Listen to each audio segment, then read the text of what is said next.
Audio Jungle.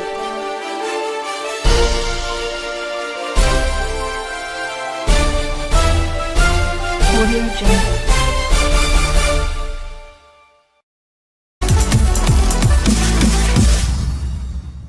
No hard feelings against Mugabe. President Emmerson Mnangagwa yesterday said he had no hard feelings against former President Robert Mugabe, as he believes most decisions he took during his last days in power were not of his own making but instead influenced by G40 criminals who took advantage of his advanced age. Mnangagwa claimed that he was in constant touch with the former leader. The new president made the revelations during a town hall meeting with youths in Harare. The dialogue was organized by Global Shapers Community, a network of young people driving dialogue, action and change. Asked by interviewer ZIMBABWE KGs about his relationship with Mugabe, President Mnangagwa said, "I am here because for the last 54 years he was holding my hand. To me he is my father, mentor, icon, revolutionary leader, but time comes when he gets influenced because, I believe, of age." Somebody described people who surrounded him as criminals. So, I do not believe that some of the actions made at the 11th hour were genuinely his own. President Mnangagwa said to vindicate that criminals had circled Mugabe. The former leader seemed not to recall that he had fired him as vice president. He said Mugabe pleaded with him to return direct to State House when he told him that he had fled to South Africa fearing for his life. "I realized that things were not what I used to know," President Mnangagwa said. "As a result of that, I have no ill feelings at all towards former President Mugabe. I chat with him." President Mnangagwa said instead of getting worried, he felt pity for those who attacked him during the presidential youth interface rallies. "Of the 9 rallies, we began in Mashonaland East," he said, responding to how he felt during the rallies. "As we went on, it became slightly harder, slightly troublesome, and as we went on it became very worrying.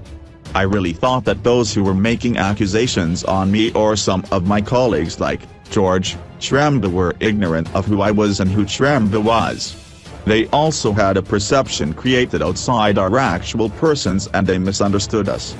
If a person misunderstands, you pity him. You do not get worried. So, I was not worried, because I was misunderstood." Mnangagwa said he had since put behind the past and was focusing on unity and development. "In my inauguration speech, I spoke about reconciliation," he said. "I spoke about bygones being bygones, meaning there is nothing we can do about the past. Those things have happened. The acts of omission and commission which happened in the past, yes. In some areas we get to learn lessons from what has happened, but let us put that behind us because we will not live it again. My message as we go forward is let us preach love, love, unity, unity always." Mnangagwa added, "We are all Zimbabweans, let us accept each other. I believe that every single Zimbabwean, young or old, rich or poor, tall or short, blind or with eyesight has a role to play and is an important person to bring our nation forward. My appeal is let us look into the future, that is the only space we can improve." The dialogue meeting was attended by Vice Presidents Constantino Chiwenga and Kembo Mohadi, Cabinet Ministers, Chief Secretary to the President and Cabinet Dr. Misexo Banda and others.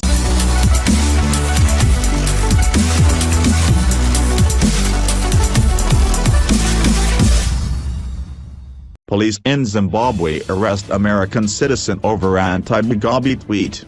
In a tweet, the Zimbabwe Lawyers for Human Rights, ZLHR, group said Mzo Donovan, the manager of Magamba TV, an online-based satirical video outlet, was the first person to be arrested on such grounds since the cyber ministry was formed.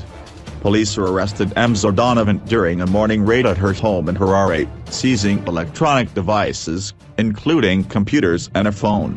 Police is yet to charge her, but they alleged that tweets emanating from her IT address are insulting to the president, referring to some tweets sent from Mzo Donovan's account which referred to a goblin, whose stepson recently bought a Rolls-Royce, but said that Mr. Mugabe was not mentioned. Zimbabwe does not yet have a cybercrime law, so if O'Donovan is charged it is likely to be under the president.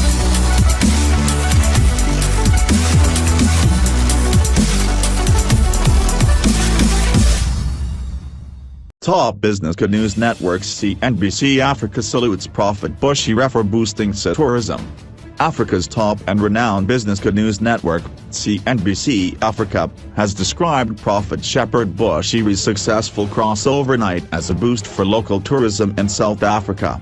CNBC Africa is Africa's first and most powerful business media brand, available on DSTV Channel 410, StarTimes Channel 309.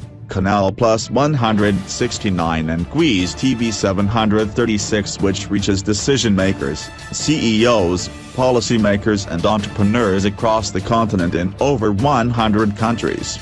The author of the article, Anathi Hilma, a lecturer at Tshwane University of Technology, has since called on South Africans to celebrate Prophet Bushiri for enabling religious tourism which is benefiting their country.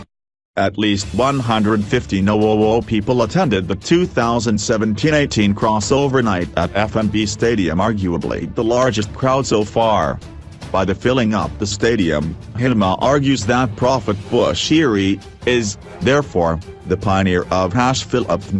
The event will continue to gain momentum and diversify the crossover menu for people to choose from. By filling up the FNB Stadium, Bushiri moves right up there with music stars, sports cup finals, and the recent #fill-up hosted by Casper Nyavest, he said. Hilma also explored how the growth of Prophet Bushiri's church is changing the tourism face of God province. This is where Johannesburg and Pretoria are located. He writes, Prophet Bushiri is constructing a megachurch in Midrand.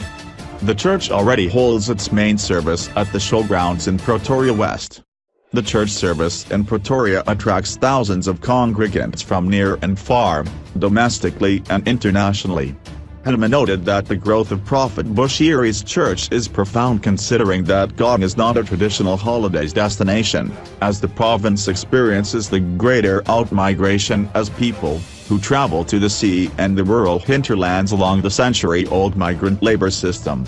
This crossover service, by occurring in Soweto, ensured that it disperses financial expenditure to the township tourism economy, ensuring that the residents of Soweto become the leading beneficiaries of the event. The 5 different sectors of the tourism economy, which includes accommodation, food and beverage services, recreation and entertainment, transportation and travel services, have benefited from the crossover service, he writes. Hilma further notes that the sheer number of attendees is a perfect selling and marketing platform, especially for the financial services sector and for the tourism products in GOT. Tourism is the new gold and it has the potential to diversify the economy of a region. Mining has long lost its shine, as it continues to shed jobs, he says. Tourism continues to become the economic messiah for the economy. In 2016, South Africa received a 13% year-on-year growth in international tourism arrivals. This occurs when the country won't even get 1% economic growth. Religious tourism is a form of special interest tourism that has huge potential for destination South Africa. Hilma notes that the recent announcement of Jerusalem as the new home for the American embassy has meant that Jerusalem may suffer a decrease in religious tourists. This must be exploited for destination South Africa, especially trying to lure Muslim tourists, who increasingly shun Muslim-unfriendly destinations, he advises. Across the world, religious tourism is becoming a big boost to local economies. In Nigeria, for instance, Prophet TB Joshua remains a popular evangelist that benefits the Nigerian economy disproportionately. Studies indicate that 8 out of 10 tourists that arrive in Nigeria at the Murtala Mohammed International Airport in Nigeria are headed for the Synagogue Church of All Nations, SCOAN. With joblessness being a big threat to freedom in South Africa, tourism remains a key sector that has the ability to create labor-intensive jobs and opportunities for entrepreneurship, especially for small businesses. Huma, then, advises South Africa tourism authorities to embrace religious tourism as it is a key sector of the tourism economy that benefits black businesses, as religiously motivated travel is dominated by blacks. Transforming the tourism economy remains a dream deferred, and religious tourism has the potential to bring the realization of that dream much closer. Prophet Bushiri has been an enabler of religious tourism and must, therefore, be celebrated for benefiting South Africa's tourism economy, he says.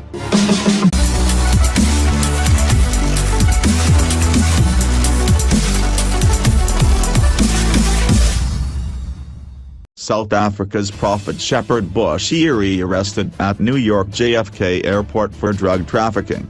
South Africa-based Malayan prophet Shepherd Bushiri of Enlightened Christian Gathering was on Friday morning arrested at the John F. Kennedy Airport on suspicion of drug trafficking.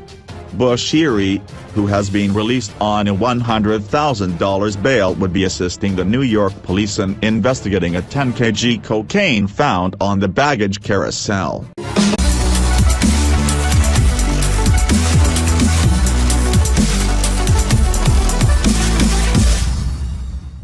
Grace Mugabe's son involved in accident in Botswana, all three supercars badly damaged. Grace Mugabe's cars, which were being driven by her son Russell, and associates, have been involved in some form of accident in Botswana. The incident occurred near Artesia on the A1 road around 10 p.m. yesterday, Friday.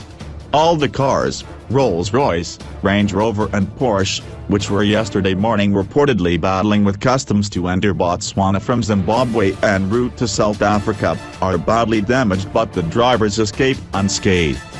This is a developing story.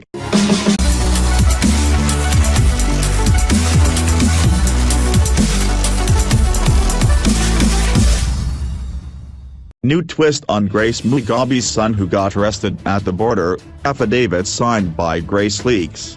Grace Mugabe's son Russell Gorzaza attempted to cross the Zimbabwean border into Botswana with three luxury vehicles, a Porsche, Rolls-Royce and his mother's Range Rover, this afternoon.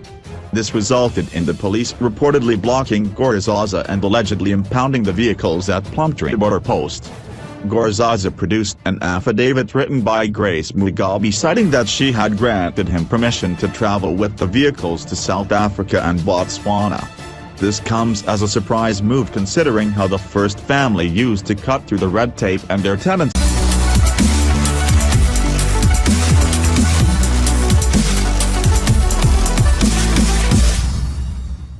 Grace Mugabe's son Gorzaza detained for 7 hours at Plumtree border post.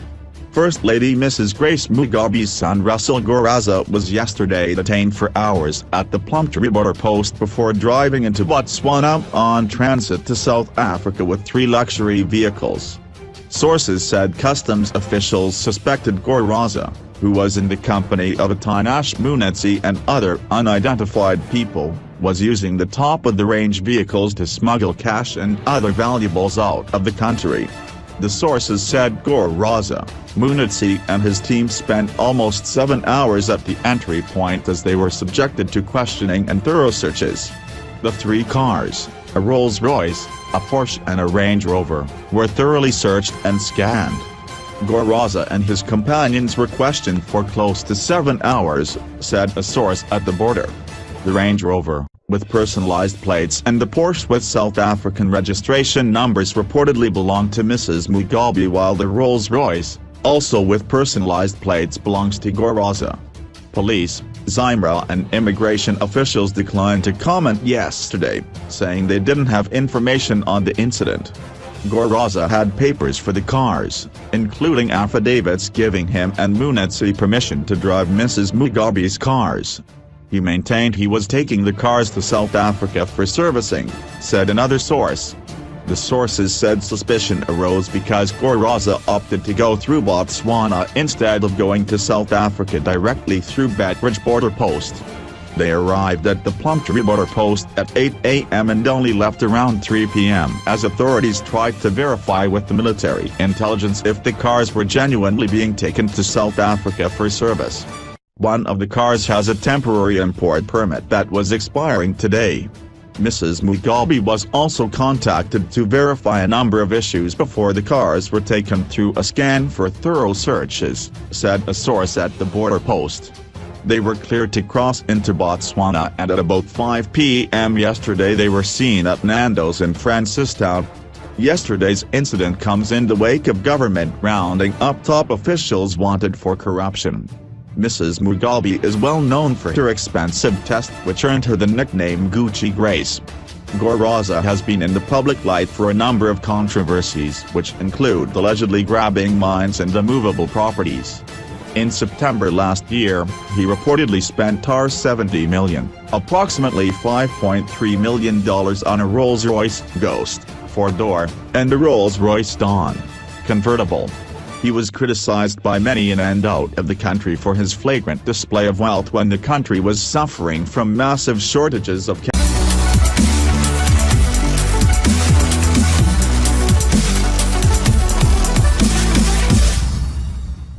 What is in Uzolo's Monsuza and Smangel's funeral pamphlet? The day draws ever closer. Uzolo's beloved characters, Monsuza, Lalatai Kumalo, and Smangel, ZIMBABWE, who were both recently killed, will soon get their on-screen send-off, and it will surely be a day to remember.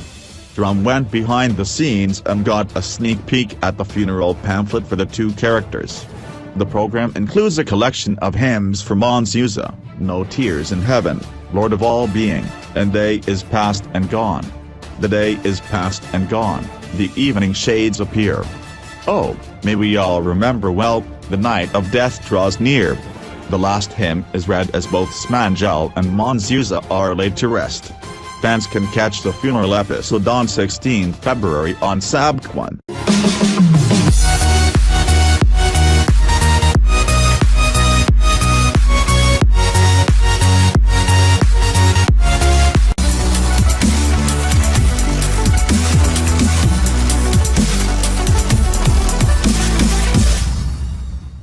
Fake article that Bushiri arrested in U.S. for smuggling cocaine. False article published that Malayan prophet Shepherd Bushiri has been arrested in JFK Airport in New York on suspicion of drug trafficking and possession. The false news claimed that according to Fox News, 10 kilograms of cocaine was reportedly found on the baggage carousel on the pastor's flight from Johannesburg to New York. The bag containing the cocaine, which reportedly costs $1.5 million in street market value, was checked in from Johannesburg and is identical to a bag carried by the prophet. Bushiri, who is known for his extravagant lifestyle, has reportedly been released on $100,000 bail, and while his fingerprints were not found on the cocaine, immediate forensic tests have proved his connection.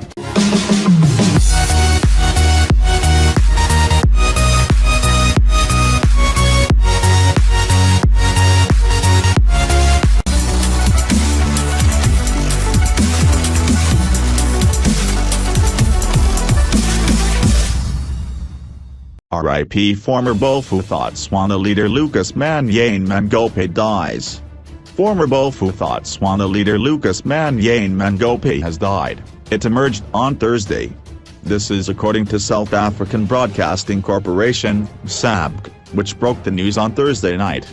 Mangope was the president of Botswana, one of the apartheid-era homelands or Bantustans to which black South Africans were confined. He was also the former leader of United Christian Democratic Party, UCDP, a party he also founded. It remains unclear what the cause of death is at this stage. Tributes began pouring in on social media following news of the former leader's death. Many users took to Twitter to remember Mangope and passed their condolences to his family and friends.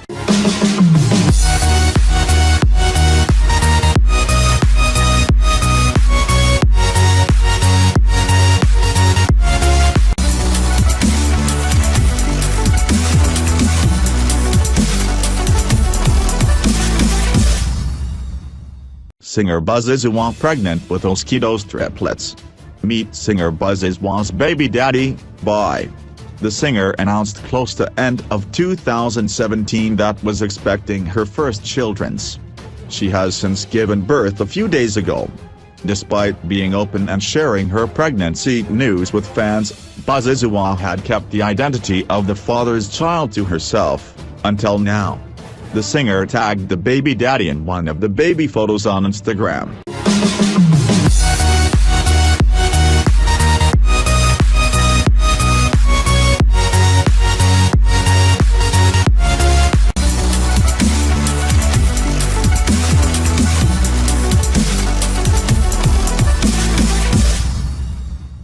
Sibong Almani, who accidentally received R14.1 meter apply for NSFAS in 2018.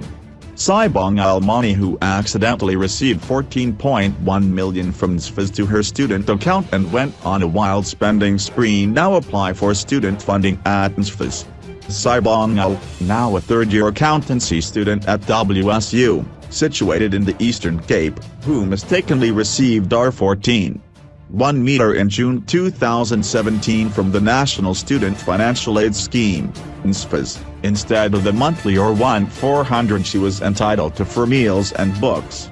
Sibong Almani is awaiting approval from NSFAS, and friend close to her revealed to Mzansi Stories that Sibong Al has been panicking so hard because she doesn't believe NSFAS will be able to assist her to finish her third level at varsity.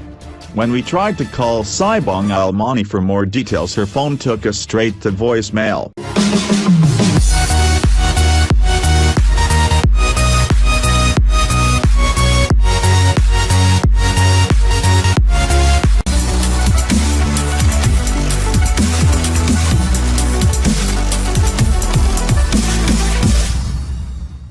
Prophet Shepherd Bushiri arrested in U.S. for smuggling cocaine. Malayan Prophet Shepherd Bushiri has been arrested in JFK Airport in New York on suspicion of drug trafficking and possession. According to Fox News, 10 kilograms of cocaine was reportedly found on the baggage carousel on the pastor's flight from Johannesburg to New York. The bag containing the cocaine, which reportedly costs $1.5 million in street market value, was checked in from Johannesburg and is identical to a bag carried by the prophet. Bushiri, who is known for his extravagant lifestyle, has reportedly been released on $100,000 bail, and while his fingerprints were not found on the cocaine, immediate forensic tests have proved his connection.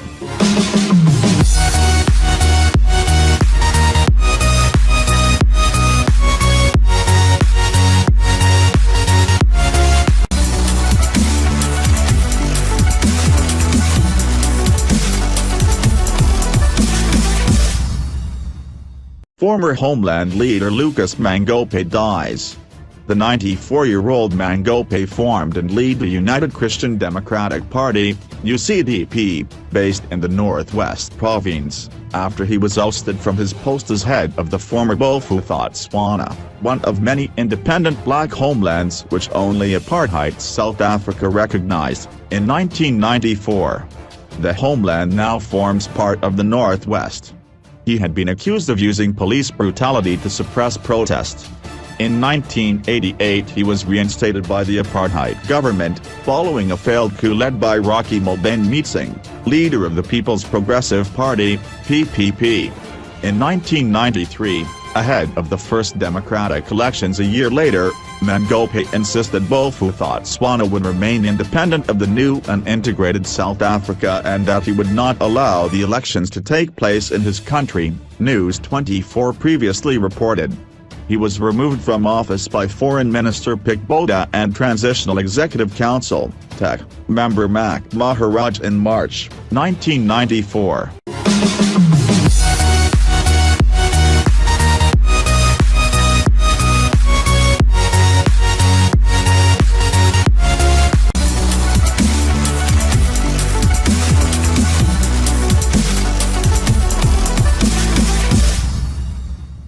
Mugabe-aligned police commissioners relieved of duties. Several senior police officers who were allegedly aligned to former President Robert Mugabe have been reportedly relieved of their duties. Yet to be confirmed reports say that prominent figures in the Mugabe-led police administration under the guidance of former Commissioner General Augustine Chiri have been relieved of the duties. Among the axed officers are Deputy Commissioner Generals Sabanda, Madabiri and Shambar, Commissioners Bantu, Ntbel, Tanyana, Senior Assistant Commissioners Munyanga, Gumum, Chanjata, Masakasa, Lilo, Mayanzanais, Shekanayuka, Mikadza and their effective mouthpiece Senior Assistant Commissioner Charity Tramba. The ZRP had become one of the most disliked and distrusted organizations in Zimbabwe under the tenure of long-serving former Commissioner General Augustine Chiri. In the aftermath of Operation Restore Legacy, the ZRP had to conduct joint patrols with members of the Zimbabwe Defense Forces as its officers were accused of corruption and extorting motorists through numerous roadblocks. More information is yet to follow on the changes taking place in the transformation of Zimbabwean police from force to service. A letter of retirement which was given to one of the commissioners and signed by Acting Commissioner General Goodwin Matanga reads, January 17, 2018. Commissioner_retirement from the Zimbabwe Republic Police in terms of Section 22(3) of the Police Act, Chapter 1110. This letter serves to advise you of your retirement from the Zimbabwe Republic Police in terms of Section 22 subsection 3 of the Police Act, Chapter 11 to 101 effective from midnight on the 19 inches of January 2018. You will be paid 3 months' salary in lieu of 3 months' notice of termination of service. The Acting Commissioner General of Police avails himself this opportunity to sincerely thank you for having diligently served the organization and the people of Zimbabwe. Wishing you and your family a pleasant retirement. Mathanga, Acting Commissioner General of Police.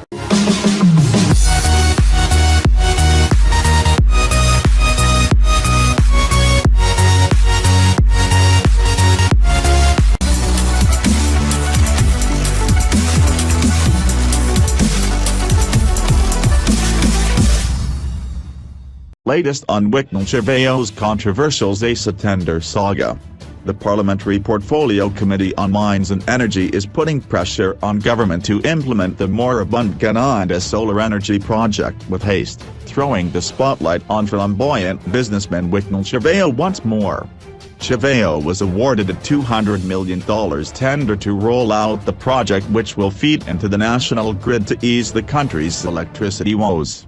After consummating the power deal in October 2015, no meaningful progress has been achieved to bring the project to fruition.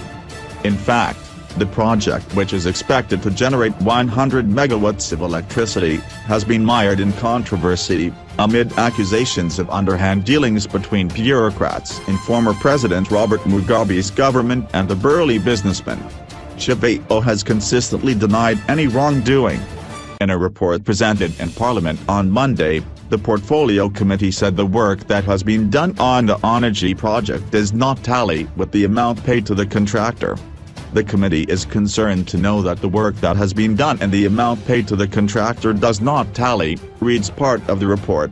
To win back the people's confidence, it is recommended that the implementation of the project moves with speed so that tangible results are seen instead of continued reports that the project is still at the preparation stage of the project cycle.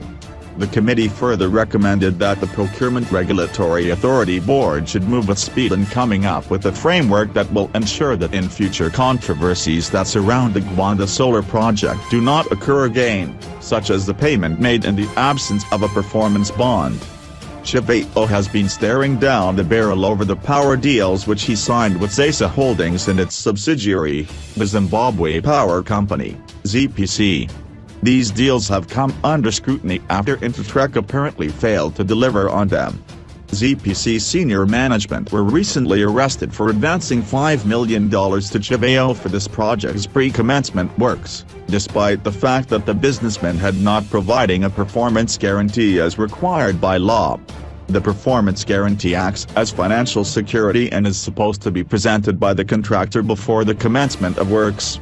It insulates the client in the event that the contractor fails to fulfill obligations set out in the contract. Apart from the Gananda project, Chiveo was also awarded a further $73 million for the refurbishment of the Harare Power Station, $163 million for the restoration of the Munyati Power Station, and $248 million for the Gerzi Power Project. An elite investigating unit, the National Economic Conduct Inspectorate, NESI, is currently digging into Chiveo's deals. NESI recently ordered him to submit his bank statements, contract documents and cash books as part of widening investigations into the ZIMBABWE deals. Chiveo's project has attracted a lot of attention, including from Member of Parliament. The situation was worsened by the media houses which provided conflicting statements regarding the project starters, noted the Portfolio Committee on Mines and Energy. Some of the reports have cited irregularities in the manner in which the tender was awarded and the payment of the initial $5 million paid to the contractor that is